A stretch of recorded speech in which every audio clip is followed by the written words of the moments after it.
I met you, tell him meet somebody like his mom. Yeah, but you met me, but you wasn't good to me. Okay?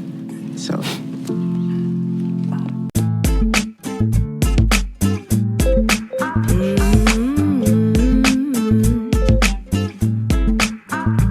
Hey guys, it's your girl Okwe and welcome to the Usher's Nigerian channel where I review Nollywood movies, series and reality TV shows. Yes, I know I said Nigerian movies, series and reality shows and you're looking at the title wondering what is this girl talking about? This is Love is Blind that is on this title. Yes, I get it. But I just feel like I really had to say something about this finale episode. I just finished watching it not too long ago and I was like, what the hell did I just watch?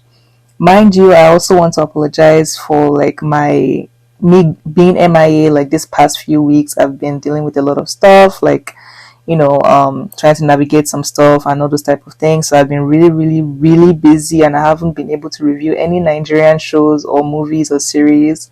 I know Anikulapo, Rise of the Scepter just came out. I know Iwaju just came out. I know a bunch of other movies just came out and a bunch of other series just came out on Prime and Netflix. From the Nollywood stream, but please bear with me. I hope that before the end of this month I will be able to pump out some Nollywood reviews for you guys, but please bear with me. Really busy right now, so videos may not be as consistent as they used to be on a weekly basis. It may be more of a bi-weekly basis, so please bear with me on that. But with that being said, let's get into the nitty-gritty of this review. If you're a new subscriber or a new viewer, welcome. Glad you found this channel and I hope you stay and I hope you, at the end of watching this video, you like what you hear or you like what you see and decide to click the notification bell so you get notified every single time I post a new video, and also click the subscribe button so that we can all grow together and build this community together. But yeah, today I'll be reviewing the finale episode of season 6, Love is Blind episode. And yeah, I'm just gonna continue where it started from. I may not go in order of this episode. I'm just gonna talk about important things that I feel need to be addressed or I need to say something about. But yeah, the episode continues where we stopped in the previous episode with Chelsea and Tom having a conversation about their relationship and where they stand just a few days to the wedding. Chelsea feels like they're in a better place and she feels good about them, but on the other hand, Tom ends their engagement and says he can't make it to the altar with her. And of course, Chelsea is livid as she feels like Tom wasted her time and led her on for all this while knowing fully well that he didn't want to walk down the aisle with her at the end of the day. Tom expresses that he didn't like how she handled him and his friend's situation from the past on camera, basically outing that he slept with one of his best friends that's a female. And Tom, in my opinion, Tom seems to care about every other girl's feelings or talking to any other girl aside from his own main chick, Chelsea, or his own chick, Chelsea. First, it was AD in the, what's it called?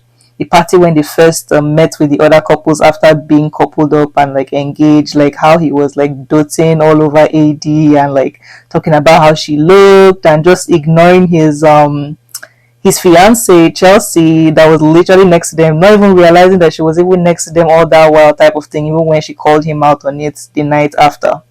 So in my opinion, I just feel like the guy just always prioritizes every other lady except for Chelsea, and that already was a big red flag from the very beginning.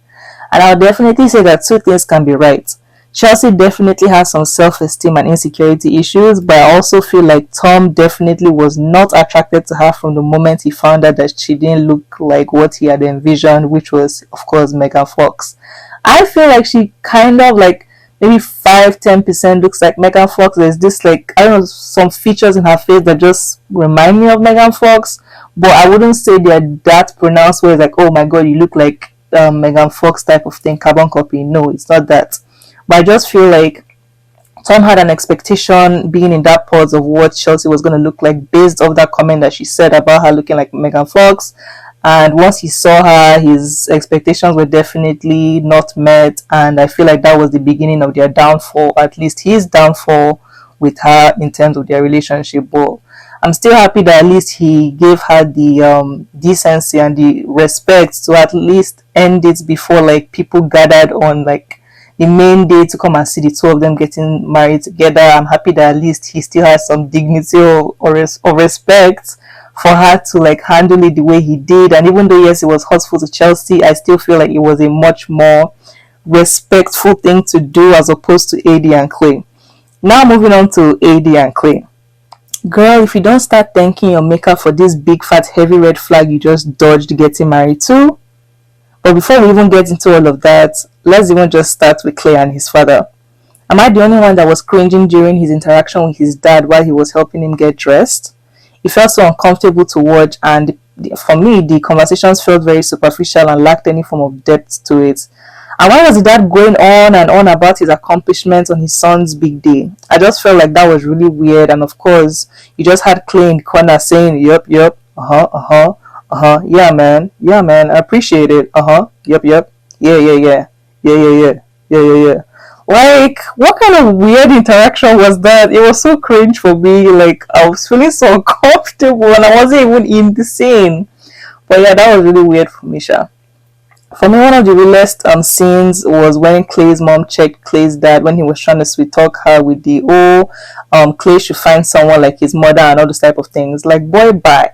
You had his mother, a good woman, from what the few seconds or few minutes that we've seen of this woman on the show or this season. We can tell that she's definitely a woman of substance and a woman of, like, you know, dignity and poise and everything. And see how you treated her. You are literally giving your son advice to look for a woman like his mom, but you yourself didn't even treat his own mom well, and you're also part of the reasons why the boy is even like the way he is. So please keep your mouth shut. This is not the time to try and be sweet talking her after like years and years and years of infidelity. Like, boy, stop it. And I'm really happy that she cleared him there immediately. She didn't even have to raise her voice, nothing. She said it in the most sweetest way, and bro got the message and, you know, just shut his mouth up. I also found it very interesting that Clay's dad kept bringing up the fact that he never had a father figure in his life, and that was part of the reasons why he cheated in his marriage with Clay's mom, which to me is awfully familiar to how Clay brings up his father's actions as a reason for his fear to committing to marriage. What Clay needs to realize is that he's actually building up to be similar to his dad in character, and it's almost like a manipulation strategy to sort of give a reason as to why, if he does act a fool and cheat on AD or cheat on anybody, it will be because of what his father did or how his father took him to this place, or like all these things and that. And I really hope that he gets therapy and actually irons himself out and his traumas before playing a stunt like this, or like, you know, leading any girl, not even AD, but anybody in his life in the future, like to potentially try to make them think that they would get married to him, or even get into a marriage with them, considering like all this baggage that he has. I really hope that he stretches himself out, irons himself out and figures out his own shit before he like gets into that kind of long-term commitment. I honestly feel like he honestly just wasted AD's time. I never felt that he had any deep connection with her. Their conversations never felt deep. It just felt very superficial as well. I don't know, but like AD was always giddy, and it was just so cringe because it's like we never even saw an organic like chemistry or like organic distance with them without him like being fixated on her body, even up until like her walking down the aisle.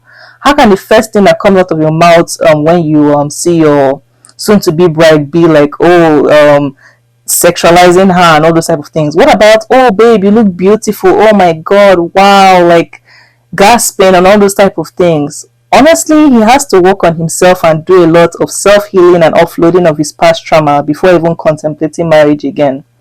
These two already rehearsed what they were going to decide on for the wedding day. I honestly feel that way. Like, I don't know why in my spirit that's what's coming to my mind. Like, I feel like they really rehearsed their decisions. They already knew what each other were going to say. Like, she knew that Clay was going to, like, you know, not get married to her and say no and everything. I honestly feel that way because there's nothing y'all are going to tell me to convince me otherwise. Because if not, why the hell was AD hugging him and telling him that she still loved him even after he pulled that stunt of like not marrying her at the altar? She also in some ways I feel struggles with her self-esteem, because I genuinely feel like it felt like at some point in this season she was almost begging him to marry her to show him that he can be the husband or the man that he wants to be. And I'm like, huh? What kind of warped way of thinking or mentality is that? One thing I noticed with Chloe is that whenever he talked about why he loves AD, he always responded with the fact that it was because I can tell that she really loves me and all those type of things. And in my mind, I'm like, why can't you say the reason why you want to marry her and everything is because you love her? That honesty to me was another huge red flag, because you can't make any man marry you if you're not ready to marry you, girl. And I wish she wasn't as understanding as she was, like at the end of the wedding type of thing, about how he literally like embarrassed her and her family on that altar. I really hope that she sees that she's more than just AD with a nice body, and sees that she deserves to be genuinely loved, respected, and adored by whoever her future partner will be, and that she doesn't need to make a man see that, because the right guy would definitely see that. Well, anyways, congrats to Amy and Johnny or Big John on their wedding. Literally, they were the only couple that actually made it to marriage. That's crazy. Usually, they're like minimum of two that actually make it to, I do. But I low-key wish that we saw more of them, honestly, because I feel like the cameras were more focused on the drama couples and all the drama, instead of the actual love story that was unfolding between these two. But that's all I literally had to say about this season finale. Yep, it was gonna be short and cute. I just feel like I needed to let my thoughts out, and I feel much better than I did. And I hope that I hear from you guys in the comment section what you guys thought as well regarding the season finale, and maybe I will consider reviewing the reunion if you guys would be interested in that. Again, I know this is out of my niche, which is Nollywood movies and series, but I just felt like I felt what's it called? I felt this urge to like review this particular finale, and I hope you guys enjoyed this video or this review. Thank you guys so much for watching or listening. And yeah, I'll see you in my next one. Don't forget to like, comment, share, and subscribe. And yeah, take care.